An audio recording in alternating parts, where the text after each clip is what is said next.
Hello and welcome back to our modded playthrough with a focus on companions. And yeah, this is actually the largest bandit stack that I have ever found. So I decided, hey, you know what, let's just start with this.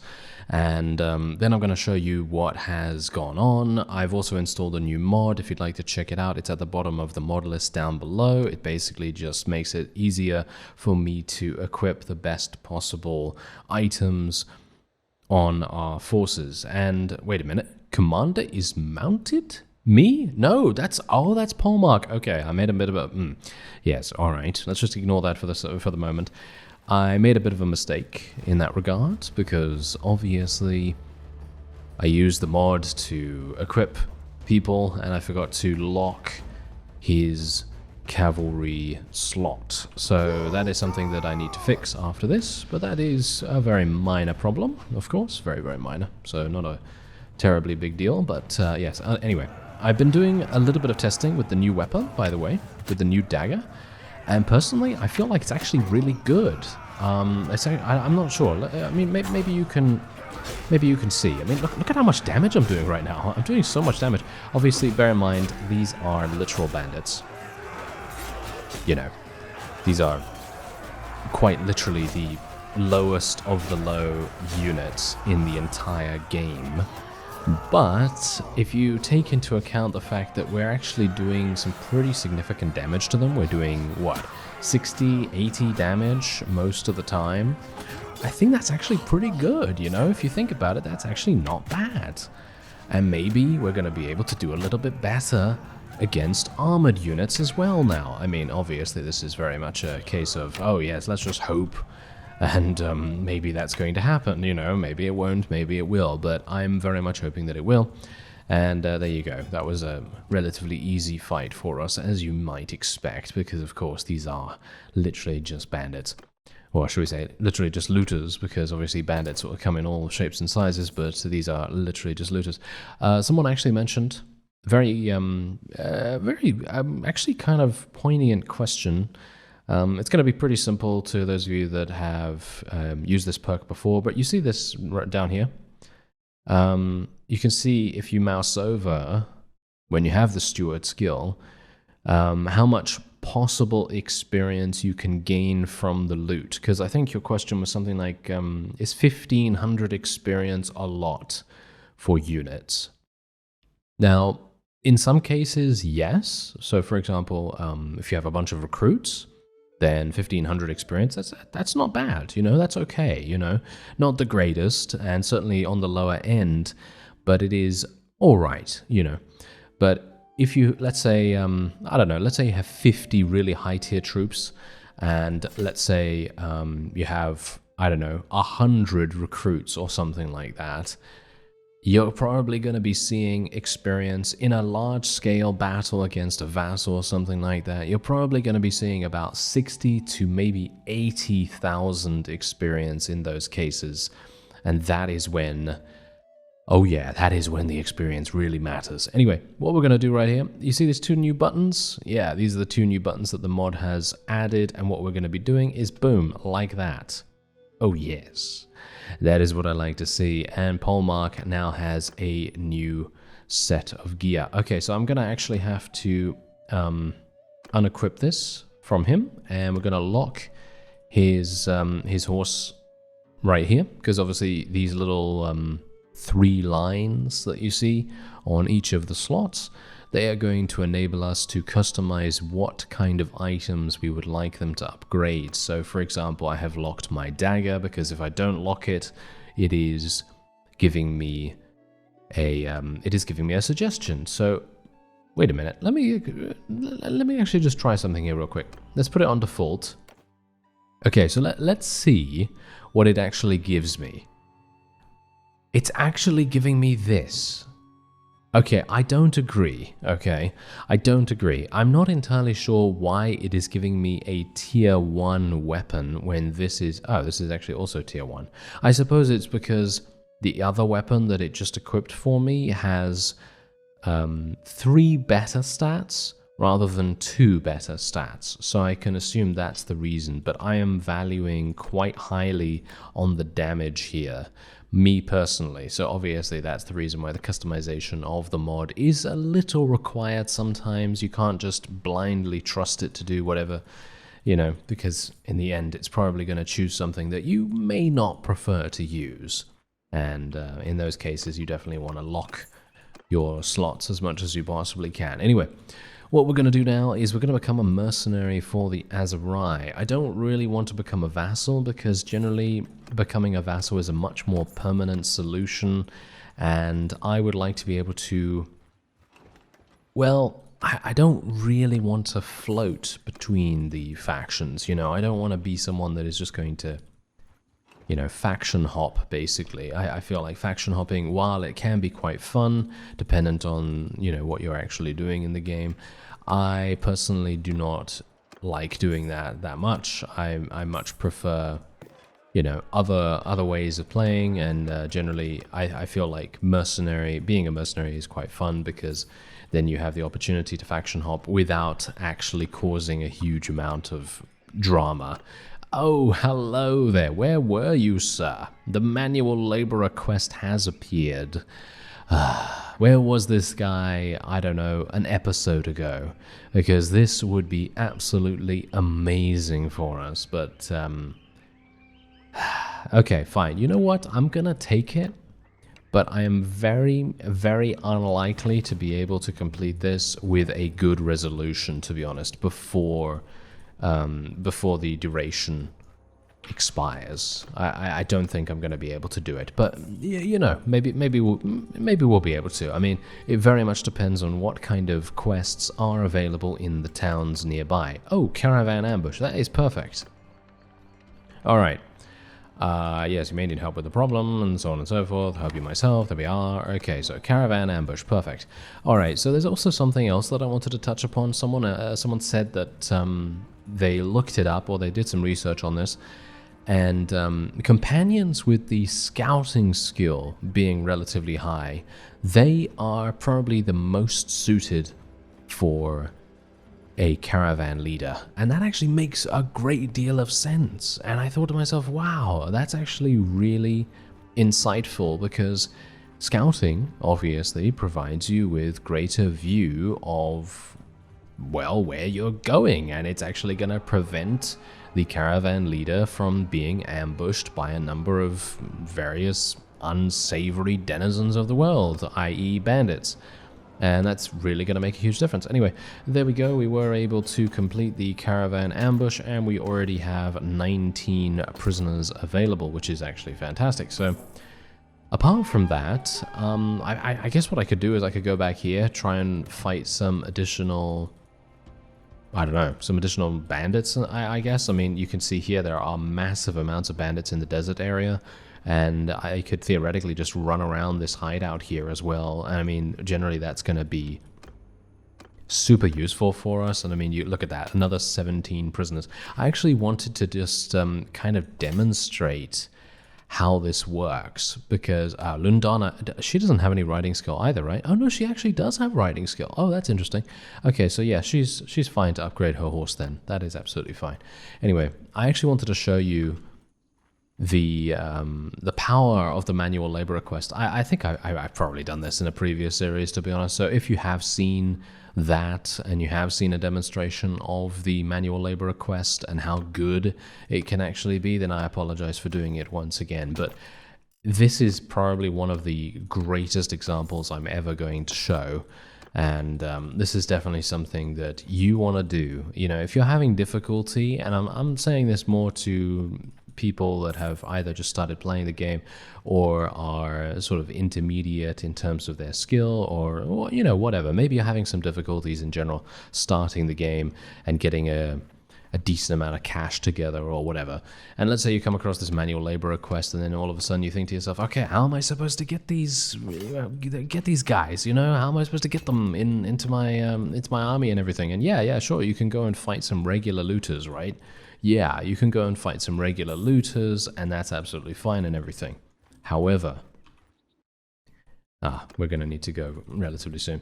Yes, anyway, however, I personally, if you can find a caravan ambush quest, or you can find a lot of units in a sort of enclosed environment. I'm talking about, I mean, look at this looter stack right here. Look at how slow they're moving. This is absolutely perfect. I mean, obviously looters, not the greatest units of all time, especially considering the manual laborer quest is more to do with quality than quantity. But look at that. I was able to get 57 of these guys and also level up a massive amount of our own troops. I mean, obviously leveling up, not really something I'm prioritizing at the moment. I'm more prioritizing the quest at the moment. And hopefully I'm going to be able to show you just how powerful this can be. So unfortunately, because I don't have a full army capacity at the moment, this is not going to give us the most, and because I was unable to find more of these desert bandits, I'm not going to get as much as I would have otherwise. But this is generally what I would recommend doing, because obviously now that the developers have nerfed the in and out quest, because that is obviously one of the best, or it used to be one of the best quests ever, you know, if you potentially, if you can win the game that the game master sets out before you, if you can win the game and you're good at that board game, which I am not, but let's say you're good at that board game, you can probably do quite well, and you're probably going to get a decent amount of cash. You can only transfer 56. Really? I have not seen this ever before. All right. That is very strange. I have never ever seen a limit for this quest before. So that is actually kind of interesting. Okay, I wonder whether that's new. Is that new? I have no idea, but I suppose this is going to be good enough. And there you go. He just literally, yeah, this is exactly what I'm talking about. This guy gave me 42,000 gold. 42,000 for 56 prisoners of medium strength. These guys are not tier 6, they're not even tier 5, they're not even tier 4, most of them. Most of them are tier 2, tier 1, and there are a handful of tier 3s. And this is the quest that I'd recommend doing for those of you that are maybe having some difficulties with your money situation, you know, because if you can get these desert bandits, and I'm not talking about looters here, if you're going to give them looters, you're going to get a decent amount of cash, you know, admittedly you're going to get an okay amount of money, but I would highly recommend trying to find desert bandits, trying to do the caravan ambush quest, because that is just super easy. You're going to be able to, you know, complete that really fast, and you basically have an on-demand amount of units coming your way. You basically know that there are going to be a suitable amount of bandits coming, and then you're going to have an easy time defeating them and then going forward from there. So that is highly recommended. That's, I mean, you could see the evidence right before you right there. It's just so incredibly powerful. And I mean, maybe there are better ways, you know? Maybe there are better ways of making cash. Maybe there are better ways of, I don't know, completing tasks. But, I mean, that's the thing. For those of you that have played the game a lot, and for those of you that are more experienced, maybe you want to give your suggestions in the comments as well, because I'm always on the lookout for something like that. Maybe there's a task that we can try and, you know, kind of, well, not expose. I don't really want to say expose here, because that's not really what I'm attempting to come up with here, but just think of new ideas, basically. Think of new ideas and, you know, these tasks, you know, because obviously the manual labor request, they're only asking for 20. You see, they're only asking for 20 units, and if you give them the base 20 and you only give them looters, you're not really going to get much, right? You're not really going to get much. So that's something that is actually kind of cool, and I very much like what the developers have done in that regard, because being able to have the option of providing more units. I think they did that in Prophecy of Pendor a long time ago as well, by the way. I think the custom Knighthood Order quests that they would give you to rank up within the Knighthood Order, I believe they would allow you to provide more prisoners. So maybe the developers of Bannerlord took the idea from that, and then they ran with it a little bit, and you know, did that. So that's actually pretty cool, in my opinion. I like that. I like that a whole bunch, because that makes everything so much more shall we say, dynamic, you know, dependent on how much work you want to put in, is how much you're going to be rewarded, which in my opinion is super cool. Okay, now, if I can actually do some damage with this thrown weapon, I will be very pleased. I am hitting horses for some reason. Ah, there we go. There's 77 damage. Very nice. You know, I have become so much better with thrown weapons. It's kind of silly, to be honest. This is definitely one of those things that I really do not know, you know, how I didn't realize the power of them to begin with. And that is also something that we probably want to take a look at in the future in Warband as well. I know I said already that I'm kind of interested in checking out Warband and its mechanics again, because it's been a while, you know, it's been a while. I'd like to be able to see, you know what, oh, you know, our thrown weapons, I'll do a thrown weapon build or something, you know. And I think actually someone recommended a small change to Warband's game files and everything, and I think that what you said was basically something like, if you change the javelins or whatever thrown weapons to having the crush through blocks trait, because you can actually do that with a mod. I can't remember what it's called now, but there's a program that you can get, and you can then go into the game files and specifically look for certain objects and items, and then you can change, you know, certain statistics of that. And that was also how I was able to create the Fred the Farmer.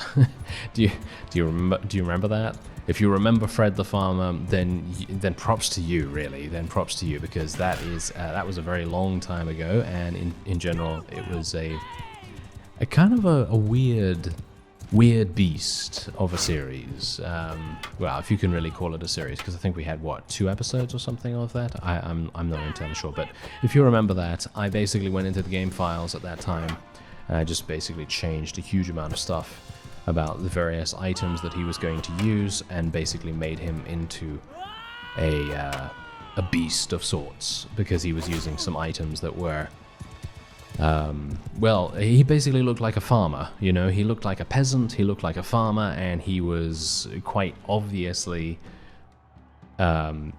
not supposed to be that powerful, but obviously due to the storyline and all the customization that I did in terms of, you know, what we were attempting to convey at that point, you know, it very much made a difference. But yeah, that's the kind of thing that you can do. So adding crush through blocks to javelins, I think, could be really, really amazing, because that would enable you to theoretically go through shields.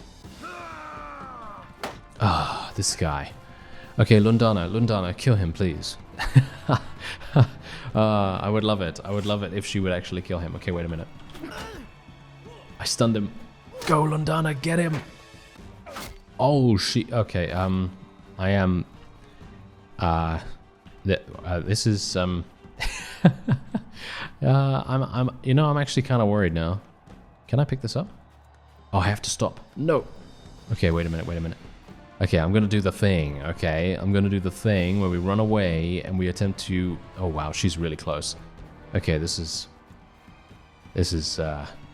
okay. Oh, miss. Oh, no. Okay. This is bad.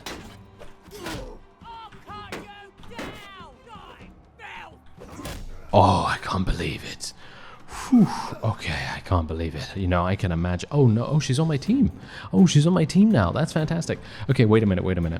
Do you want to see Mr. Deadeye? Oh, yes, I think you do. You want to see Mr. Deadeye in a battle. He is red. Let's go over here and see what he's capable of. Okay, no one's attacking him just yet. I'm actually pretty happy about this. He's going to be terrible with using thrown weapons, so I'm not entirely sure why he's doing that right now, but, you know, the AI, they do tend to do those kinds of things. Now, he has a one-handed, so this is his forte. Oh, yes, this is his forte, so he is literally going to murder everyone. Mm-hmm. Yep.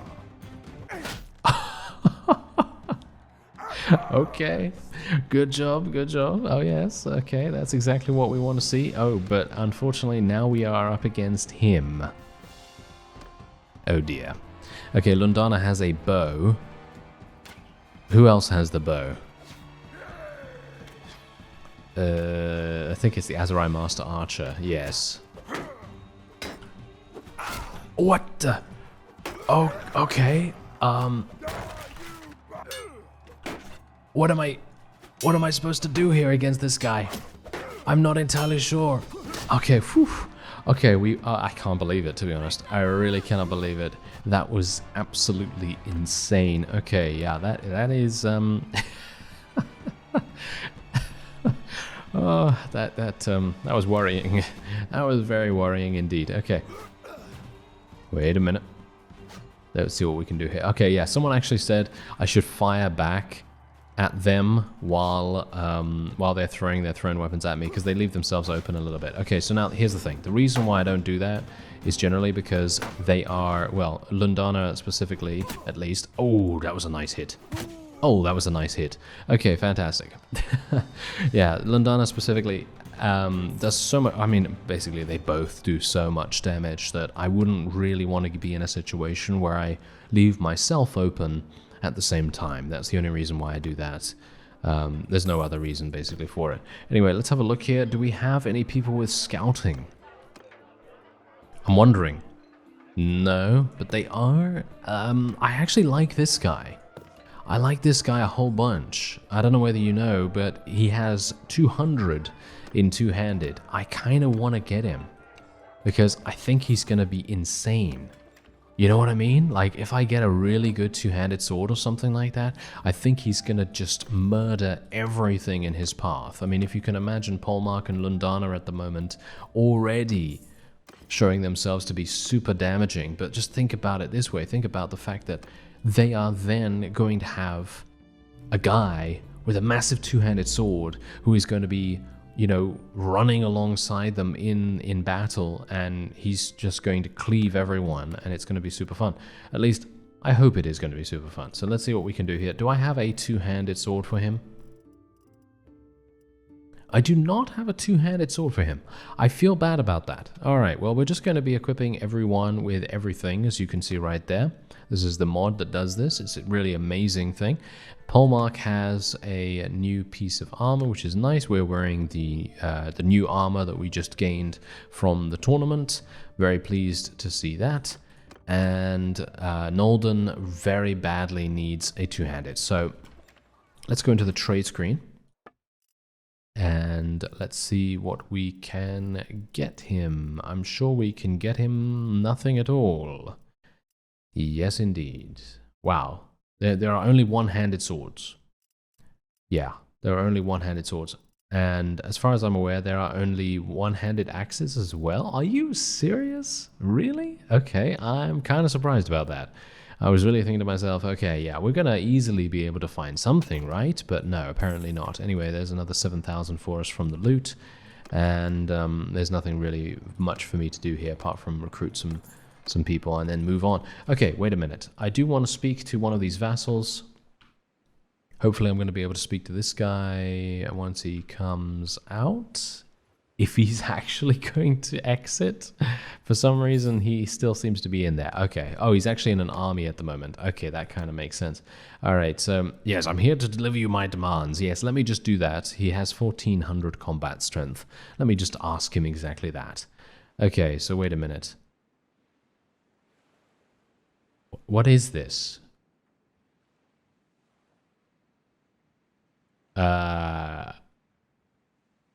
I actually don't know what this task is. I didn't read this because I was thinking to myself, I just want to speak to him about, you know, becoming a mercenary. I will free your kinsman myself. Okay, wait. You can find the house easily when you go to Habia and walk around the town square. You can just speak to this gang leader and talk some sense to him. Okay, Leadfoot Duane. Leadfoot Duane. That is who we will speak to in just a second, but I would like to just speak to him about becoming a mercenary. Can you please just wait? You absolute imbecile. Okay, I'm actually going to be speaking to her because she apparently has a little bit better sense. So let me have a look here. I would like to enter the service of the Sultan. And there we go. Oh, look at that. 230 gold for every group of enemies we vanquish. That's actually pretty nice. And there we go. We are now contracted as a mercenary. And we are currently fighting against who? The Western Empire. Yeah, the Western Empire. Okay, that's kind of interesting. Nice. I'm liking that quite a bit. Okay, well, before we go into a battle against vassals, we are going to need to do something about, well, recruiting more units. That's basically what we need to do. Oh, there we go. Fantastic. Look at that. That was an amazing amount of people. Okay, so I'm going to be speaking to Mr. Leadfoot Duane. And yes, here we go. Ah, okay. So apparently a gang has taken a son or some young boy that that lord knows, potentially. I'm here for the boy. Okay, did you bring the 2,800? It would be in your interest to let this young nobleman go. Okay, wait a minute. Oh no. That was the 81% chance. That was ineffective. I'm gonna try the 8%. Yeah, there's no way. There's no way. He absolutely, no, he will not do this. Okay. Okay, here's the money, now release him. Okay, so we gained 21 skill points in Charm, and we also received some money right there, but obviously if you look at what just happened, if I had been able to persuade him, then I would have been, you know, able to gain, what, almost 3,000 gold or something like that, but unfortunately I wasn't able to do that in the way that I wanted to, so yeah, kind of unfortunate. Oh well, never mind. We were able to complete it, and the charm skill is now ours, which is pretty nice in my opinion. So otherwise, do we want to do anything else here? Do I want to sell anything? Do I want to equip any arrows? I mean, these arrows are actually kind of cool because they have a little bit of piercing damage to them, but then they are going to reduce the amount of arrows that I have available to me, which might not be the best idea. So I guess we'll just leave it the way it is. And we are now a mercenary, of course. So I guess the best thing for me to do is actually go into battle, eh? Yes, let's go into battle. So let me see what I can do here. I now have apparently a lot of relation with the various people in the area, which is actually quite nice because that means I'll be able to recruit even more units. I actually wonder whether that's because we've just become a mercenary of theirs, or whether we, well, just fought a bunch of looters in the area, and thanks to, I think it's Chaos's tweaks, they do give you relation every single time you fight some people. You fight some looters. They give you like, what, 2 relation with everyone in the area, which is actually kind of amazing. I think that's pretty cool. And it actually makes sense. It's actually kind of realistic as well, because if you think about it, you know, if you defeat some bandits in the area, then the village nearby is going to hear about it, and they'll be like, oh yes, we love you, sir, and so on. Okay. So, Sonala is actually undergoing a tournament here as well. Do I want to do it?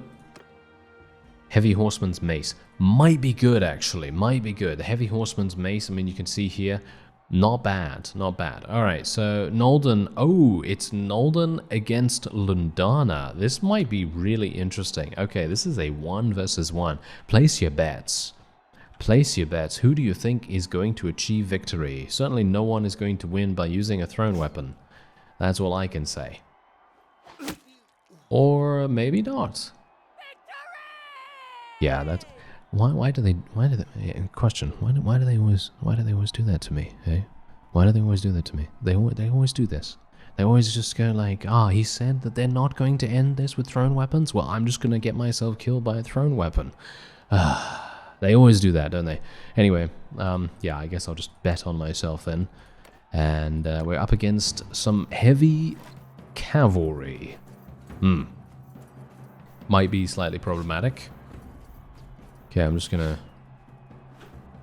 nice. Oh, well, that was easy, wasn't it? Yeah, that was actually a lot easier, so good point. Good point. And we're now gonna watch Mr. Deadeye and his round, and we're going to see how that goes. Can I speed this up? Yeah, I can actually speed that up. That's actually hilarious. Okay, please do not die, Mr. Deadeye. Oh, he's... That was hilarious. Oh, he died. Are you serious? Okay, I'm really surprised about that. What is Polmark doing? Sometimes he's one of the greatest fighters that I have ever seen. And other times he's just like, well, sleeping, pretty much, right? I mean, he seemed like he was sleeping right there. Anyway, let me see if I can maybe do something. Nice headshot. Oh, did I miss? Really? Oh, okay, hello. That was a lot of damage. That was Lundana hitting me, I believe.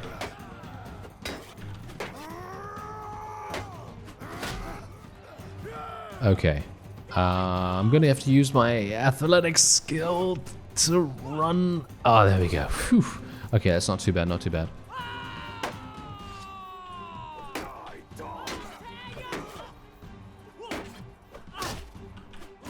Ooh, okay, yeah, I basically took a chance there. I thought to myself, okay, there's only one way that I can win this, and that is being aggressive. If I wasn't being aggressive, then Lundana is literally just going to destroy my shield. She's going to outspeed me because she obviously has, or at least I think she has, more one-handed skill than I do. And now we are up against it once again because she is on the enemy team. Alright, so we don't have any thrown weapons this time, so it should be kind of easy, but we'll see. My friend is an... Oh no, he's a master archer. Oh, yeah, that's gonna work.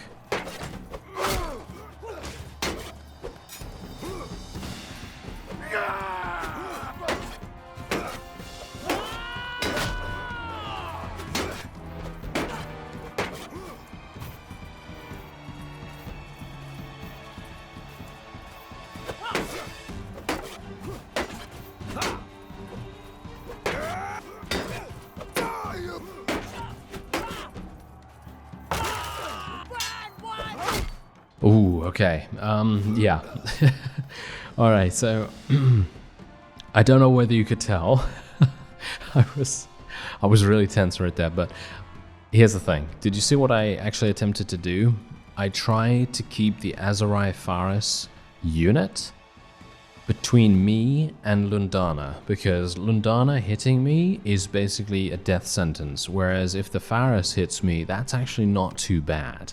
So I was thinking to myself, okay, well, the best thing I can do is keep that guy in between me and her, and that was basically my entire strategy right there. Yeah, that was pretty much my entire thing, so I just basically hoped that would actually win the day for me. Anyway, there you go. Heavy Horseman's Mace, very nice indeed, and we will now continue onward. I actually would like to speak to a couple of other lords in this guy's army, because maybe it would be an idea to continue doing some quests for them. Okay, apparently he needs some assistance. What do you need? What do you need, sir? Okay. What? 22 livestock? And 22 barrels of wine. Okay, sure, yeah. I mean, sure, I guess. I mean, it's kind of easy, right? Surely? Yeah, I mean, look at this. Look at the grain. Look at the grain. What's going on here? This is crazy. Okay, so unfortunately there's no wine here or anything like that, but I will be able to purchase a huge amount of grain. So let me just purchase some... I don't even know. Let me purchase 500 of these. And what else do I need? I need livestock, right? So do we have any livestock here? No. We have a very small amount of livestock. Okay, so we have enough grains. Okay. Yes, we have enough grain. And then I'm going to be able to go over to the army and provide that to him. But what we are going to need to do first is go over to Askar. I believe there will probably be some decent things over here. I'm kind of surprised that there isn't any wine in the area, but I suppose I shouldn't be because there's barely any grapes in the various villages around here, and there's going to be massive amounts of grain here, as you can see right there.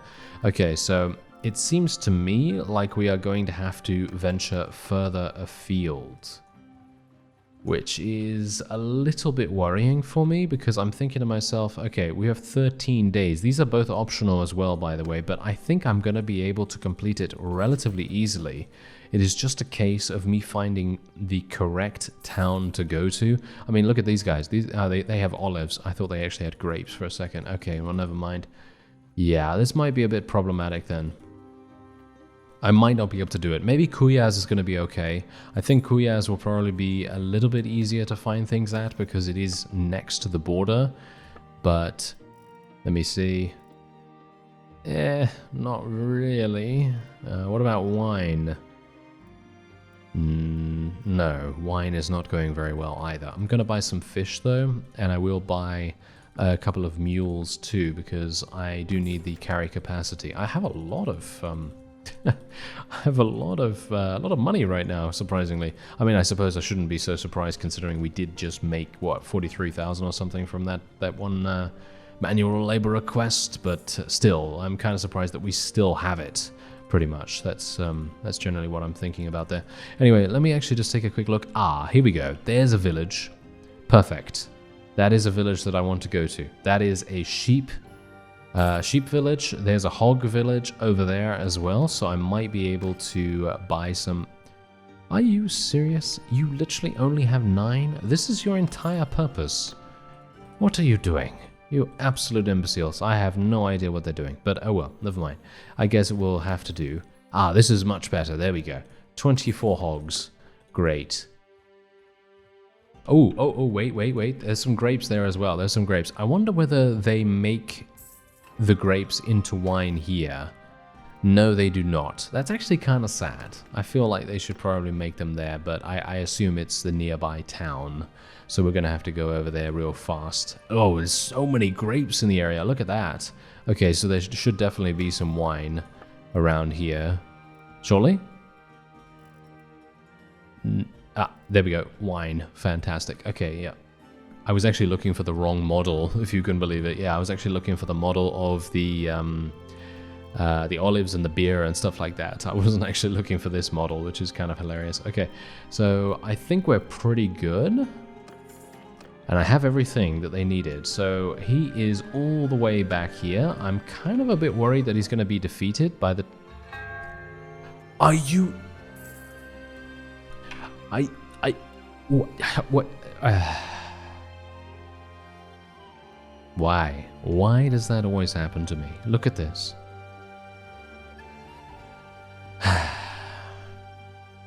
Why am I getting money? Oh, my mercenary contract. Okay, well that makes sense, I guess. I did, you know, I did everything I could, right? I did everything I could to try and get the things as fast as possible, but then this guy literally just got himself killed. He just got himself killed, and I was thinking to myself, yeah, we were gonna make so much cash right there. We were gonna make so much money. It was not even gonna be funny. But there you go. Really unfortunate. Okay. I think it's about time that we actually take a look at Barney's perks. I realize that in the past couple of episodes, I've been looking at my perks almost, I don't know, every couple of minutes because we are just leveling up so quickly. But I then decided, you know what, in this one, we're going to leave things for a little bit and then we're just going to do it all in one big go so that you can kind of skip ahead if you don't like the perk. Looking at the perks and all that stuff. Anyway, let's have a look here. Every profitable workshop you own gives you 1 renown per day, or every profitable caravan you own gives you 1 renown per day. I'll take the caravan one. That's always good in my opinion. Workshop production being increased by 25%. Going to take that one. Your caravans return 5,000 gold when destroyed. I'm also going to take that one. That sounds pretty good to me.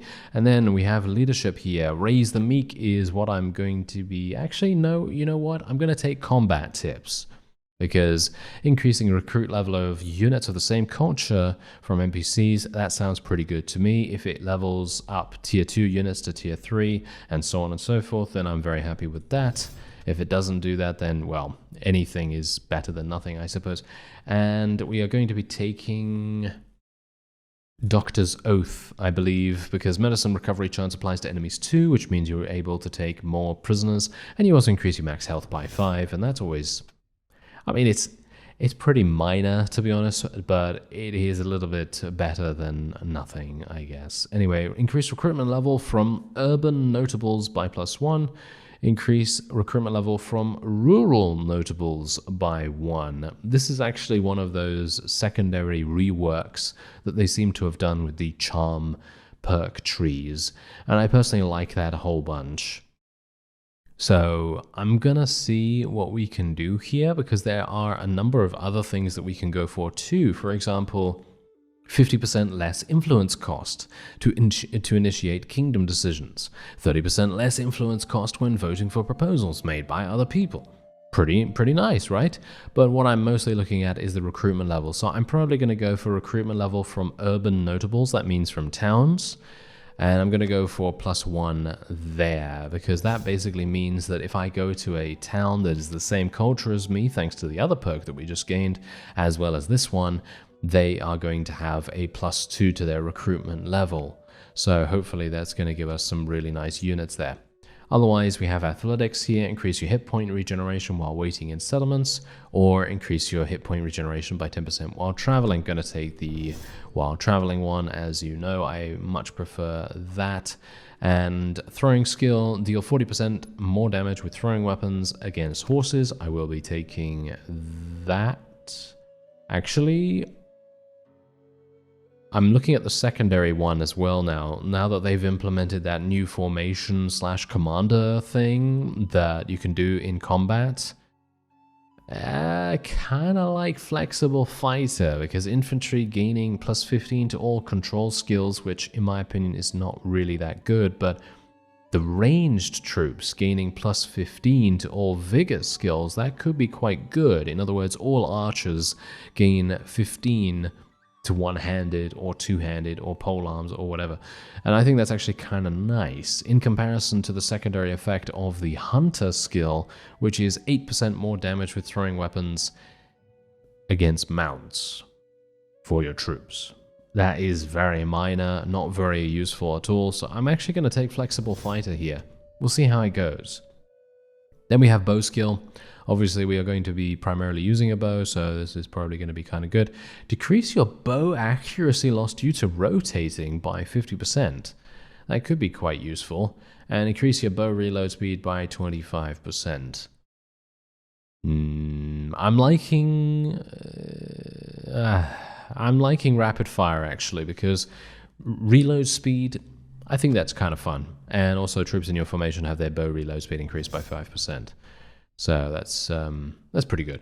And then we have one-handed. This is our last perk that we're going to be looking at. Okay, so one-handed. Troops in your party gain 5% more experience after each battle, or troops in your party start with +8 battle morale if you are outnumbered, and so on. Yeah, we're going to take the experience, because generally I like to have my troops level up as fast as possible. And then we also have fleet of foot here. Increase your combat movement speed by 5%. I'm going to be taking that. All right. That is pretty cool. Okay, so we now have 2 focus points and 2 attribute points to spend. What are we going to spend them in? Well, I'm pretty sure that I'm going to be speccing them into trade here, because I want to max out trade as fast as I possibly can. And then we are also going to be spending the other attribute points probably in something like 1 in vigor, 1 in control maybe. Actually, you know what? I'm going to catch up with endurance here. My endurance skill has been, well, my endurance stat, shall we say, has been at 4 for a very long period of time. And I kind of realized that I've been neglecting it a bit too much. So now it is at 6, and that is a little bit better. Alright, so we have now done my perks, and now we have a bunch of other people that have also gained levels here as well. So Attalon has leveled, and we're going to be just spending some things here. Increase movement speed. Yeah, we'll just do self-medication right there when moving, and then we're going to be increasing his trade skill, because he is indeed a trader for us. And aha, Lundana has advanced as well. This is actually kind of crazy. Okay, so she's gained a whole bunch of different things. And what are we going to do here? Troops in your formation you are leading have their damage increased by 3%. That doesn't really make that much difference to me, in my opinion. We're going to go for movement accuracy loss reduction for her bow skill. And we're also going to decrease the movement, or should we say decrease the penalty to movement speed for reloading by 50% for her, so she can remain a little bit more mobile. And then otherwise increases your mounted melee damage by 5%. We're going to be taking that because she primarily uses a polearm on her mount, I believe.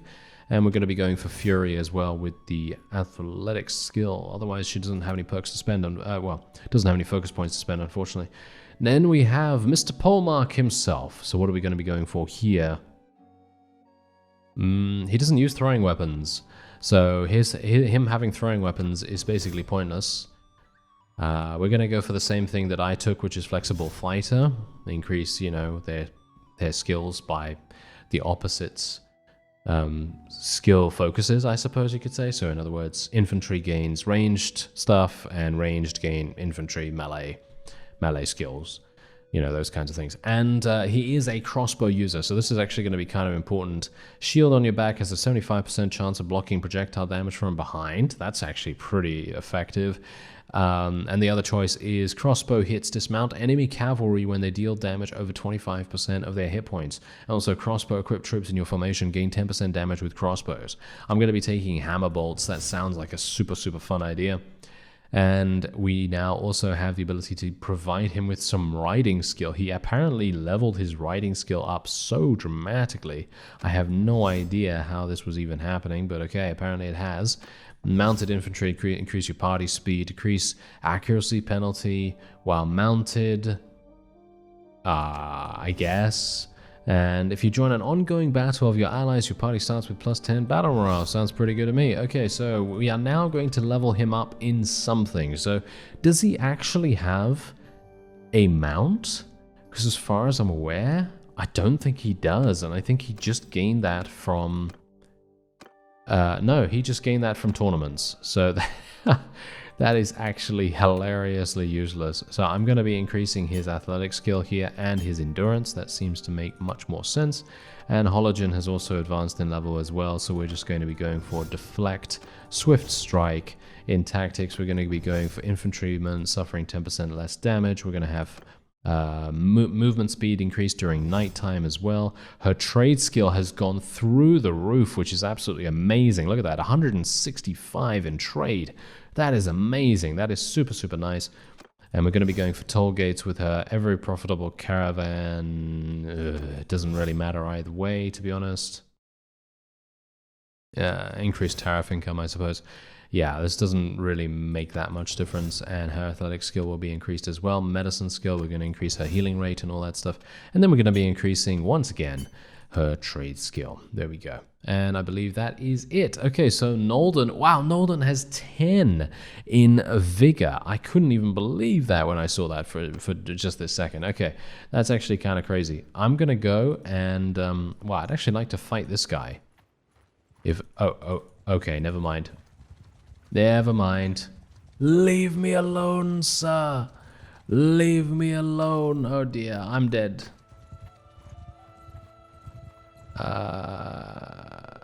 Oh dear. Okay. I think I'm dead. Right? Okay, no, yeah, I'm kind of, let me actually just, okay, maybe we're okay, maybe we'll be fine. I mean, I'm taking a look here at their composition. The one guy that I'm a little bit afraid of is this fellow, Ammonon. He has 10 Imperial Elite Cataphracts, and he also has 6 Elite Manavliatons, which I'm certainly very much looking forward to fighting. Right. Okay, how are we going to do this? Well, we're not going to do it, that's for sure. That is literally all I can really say. Okay, so, Nolden, is he actually any good at what he does? Does he have a huge amount of infantry-focused skills? He does seem to have quite a few, but does he have as many as Polmark? He does not. So, I'm going to leave him the way he is. Nolden can lead the archers, maybe? Yeah, maybe that's better. Maybe that's better than me. Is that better than me doing that? No, I think I'm better. I think I'm better at leading that. So I think Nolden is just going to basically do whatever then, I suppose. Doesn't really make that much sense. Okay, so I have a lot of crossbowmen actually. This is pretty good. All right. Okay, I have a dagger, or shall we say I have a butter knife. And I am now going to attempt to spread the butter all over them. Because that's about as effective as I'm going to be in this upcoming fight. No doubt. Let's have a look, shall we? Okay, my archers. I'm going to send these guys over here. I'm going to actually tell them to go and run some interference with the enemy's cavalry. Maybe they're going to do okay, you know. I mean, here's hoping. Hope against hope, basically.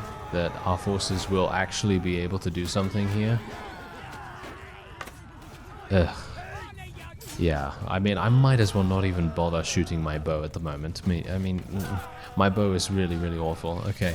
Oh, it seems like... Oh, the enemy is literally just charging us? Why are they just charging us? This is absolutely foolhardy. I don't know why they would decide to do this. I'm going to put my guys into a shield wall right here. My archers are going to absolutely murder every single person coming up here. They really should not be doing that. But they are apparently just doing some random stuff. Gonna tell my forces to charge in, actually. Gonna tell my infantry to charge in. Let's see if I can do some damage. Oh, we're doing some damage! We are... oh, never mind, 6 damage. But everything else was actually not bad.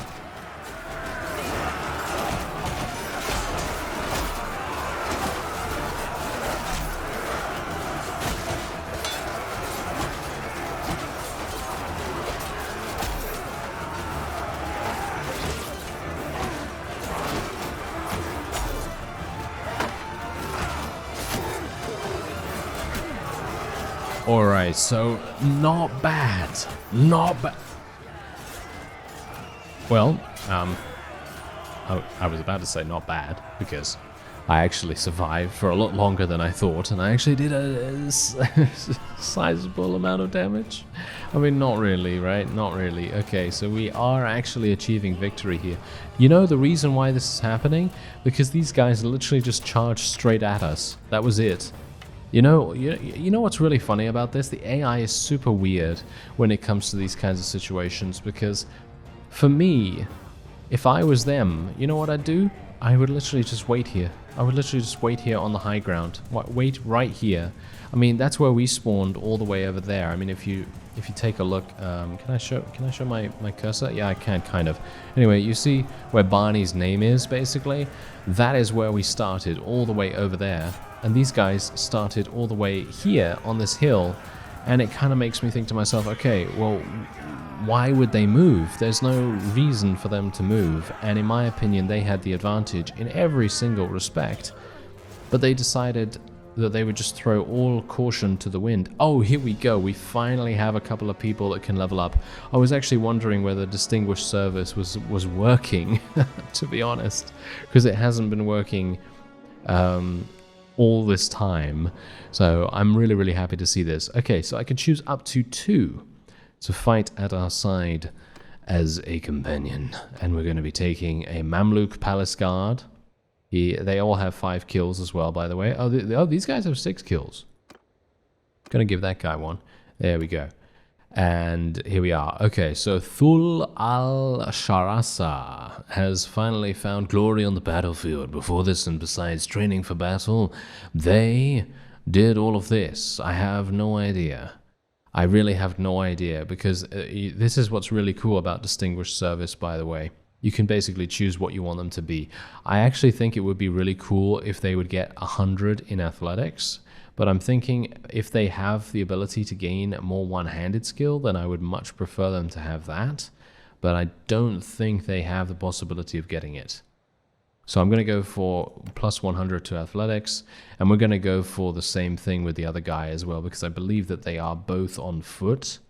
Obviously we can change that however we want, but I believe they are both on foot. So we're going to go for 100 athletics with both of them. Look at how much, look at that. This guy literally just gained 224 skill points in athletics. He is going to move like an absolute rocket on the battlefield right there. Okay, well, there you go. We did end up losing a very small amount of units. I mean, to be fair, we do have a lot of Palatine Guards. We have a lot of Legion, well, not that many Legionaries, but we do have a lot of Landian Sharpshooters as well. Our Veteran Infantry actually gained 76 kills in that one battle. I think they were the main reason why we achieved victory right there. And you can see here that the Elite Cataphracts basically did nothing for the opponent, because here's the thing, they sent them ahead. They sent them ahead to try and attack us, and that didn't do anything, because I sent my own cavalry to intercept them, and that basically made all of their efforts, well, null and void. They didn't have any way to sort of retaliate against us, and they should have had these cavalry come in from an alternate side, because obviously usually the AI has two groups of cavalry. They should have had one cavalry come in, distract our cavalry, and then send the other one from the other side to attack our archers. That would have 100% given them the victory. But there you go. That's what happens. That's what happens. Anyway, I'm going to be letting most of these guys go so that I can gain a huge amount of charm skill and also generally gain some relation with these guys. And then we're also just going to be leveling up our forces. I will be taking as many prisoners as I can handle because these guys are going to sell for a massive amount, or at least I hope so. And now this is when things get really, really interesting and really, really fun, because I am now going to be able to take the loot.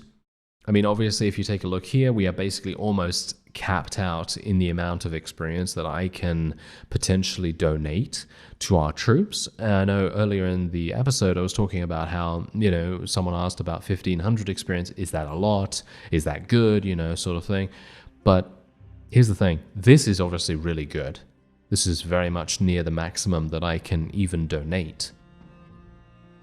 But the amount of really good gear that I'm going to be getting from this is so numerous that it basically makes no sense whatsoever for me to donate any of it. So I'm actually going to be taking it all. As you can see, we have an upgrade for my bow, an upgrade for my shield, upgrade for my boots and everything. And I'm actually thinking we might swap out the dagger. What do you think? What do you think? I'm asking you specifically because I'm thinking to myself, we are able to do very good damage against light to medium armored targets. But if you take anyone that's a little bit heavier than that, and I'm talking about the, you know, tier 5, maybe tier 4 sometimes, but yeah, generally tier 5 units, maxed out level units, I can't really do much against them. Yeah, I can't really do much against them with the dagger. So I'm thinking we either use the dagger and we just have to deal with the fact that I probably can't deal with high tier troops myself, or we switch it up and we use a mace, like the heavy horseman's mace, for example. I think that's a pretty fun weapon to use. I actually like maces a whole bunch, so maybe it would be an idea to use this, or maybe it would be an idea to use something else, but let me know what you think. Anyway, I'm gonna be clicking this button right here, which is going to enable everyone to take whatever they want from the inventory pool that we currently have, and there you go. Boom. Everyone has basically taken everything that they can, and yeah, now we can actually see what people have upgraded. This is actually insane. Oh yeah, I'm actually gonna need to go over to the various other people. We're going to need to unequip this, because I think this guy is not actually a rider. No, I mean, quite obviously not anymore, because, oh, he has amazing gear. Oh, hello there, sir. And he also has a trusty execution. What? Oh my, these guys are insane. Okay, yeah, Distinguished Service, everyone. This is actually amazing. Yeah, this armor right here. This is crazy. This armor is absolutely amazing. Okay, you know what I'm gonna do? I'm actually not gonna steal their armor, okay? Technically, if I was being smart about this, I would take their armor almost instantly and I would equip it on myself. But I don't really want to do that because on the one hand, it's gonna make me, well, it's gonna make me overpowered kind of fast, right? It's going to make me really, really fast. Well, it's not going to make me fast, that's for sure. It's going to make me very slow indeed, you know, in terms of movement speed and everything. But generally, it's going to make me into a walking tank. And I'm probably not going to die or take any damage from then on. So, I don't know. Let me know what you think. Let me know what you think. Maybe it would be an idea to take their armor and stuff like that, but generally I find it quite fun to level up my character and equip him with new gear myself rather than taking it from some people. So yeah, let me know what you think about that. Let me know your opinion on all that, so including the weapon choice and all that stuff. And we were able to win that battle, amazingly enough. I really did not want to fight it, but apparently them forcing me into that fight was actually exactly what we needed, basically. We are now making massive bank thanks to our mercenary contract as well. They are going to very much regret giving me that mercenary contract, because now I am gaining so much cash as a result of defeating so many units. They gave me, I think, very favorable terms as well, because every single unit that I defeat, I believe, gives me 230. Is that correct? I think they give me 230 gold for every single unit or something along those lines. And now, as you can also tell, we have the ability to sell our prisoners, and we gained a massive amount of prisoners from that fight, which is now resulting in another 24,000 for us, which is insane. Absolutely insane. So I'm really pleased about that too. Anyway, we now have 144,000, and we did this, by the way, without smithing. And that's actually something kind of interesting to talk about as well, because smithing generally is a bit of a controversial subject. I know a lot of people look down upon others that use smithing as a way to make some easy cash and stuff like that. And now, here's the thing, okay?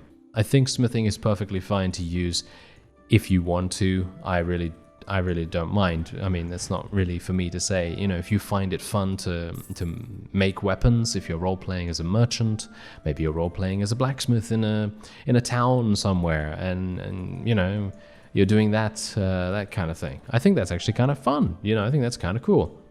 But obviously, you know, if you're doing it just to get some quick cash, that's also fine. I don't have a problem with that either, because it is a single-player game after all. You know, it's not ruining anyone else's experience, and personally, that really doesn't matter. You know, if you're finding it fun to do that, then that's great. You know. That's fantastic. I mean, that's generally why we play games, isn't it? You know, generally everyone has their thing that they like to do, and that's exactly the reason why the Mount and Blade franchise, or at least Warband way back, gave you so many different choices. Bannerlord is also starting to sort of do that a little bit more now as well, and it gives you so many choices, so much player choice with what you can do, and it's providing that choice, and that is really good. That is fantastic, because generally, if you're unable to give your player base the choice in almost every situation, then you're doing it wrong, in my opinion, especially in an open world RPG like this. You know, you need to have your players make decisions that affect them in the long term, or even in the short term most of the time. Anyway, let me actually just take a look at the various perks here, because these are new. The charm skill perks are very new here. So let's have a look. Hiring mercenaries is 20% cheaper. Why? Why is this a 150 level perk? That's just, in my opinion, kind of bad, but oh well. When you clear a hideout, you gain 3 relation with the nearest town center owner clan. That is so incredibly amazing. That's a fantastic perk. And if it is you, that increases the town loyalty by 1. I mean, why wouldn't I take that? That's so much better than the other thing.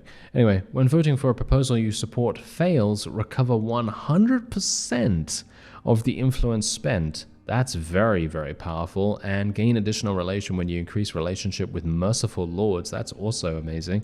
And increase relationship bonus by 20% when paying more than enough in barters, and gain additional relation when you increase relation with cruel lords. I'm going to go for increasing relation with merciful lords and recovering 100% of the influence spent, I think. Going to be going for that, so that's good-natured. I think that they've done a fantastic job with reworking the charm skill tree, to be honest, and I think that if they rework all of the perk trees, or shall we say the perk trees that may not work as effectively as the charm skill tree does at the moment, then I think they're going to have an absolutely fantastic array of different options for players to choose from, because I want to have a difficult time choosing between the 2 perks. I don't want to think to myself, this is a terrible perk, I'm just going to take the other one because this one is basically useless. You know what I mean? I want to have that difficult decision, and that's how it always should be, in my opinion. Anyway, that's going to be it for this episode. I thank you very much for watching, and I'll see you next time.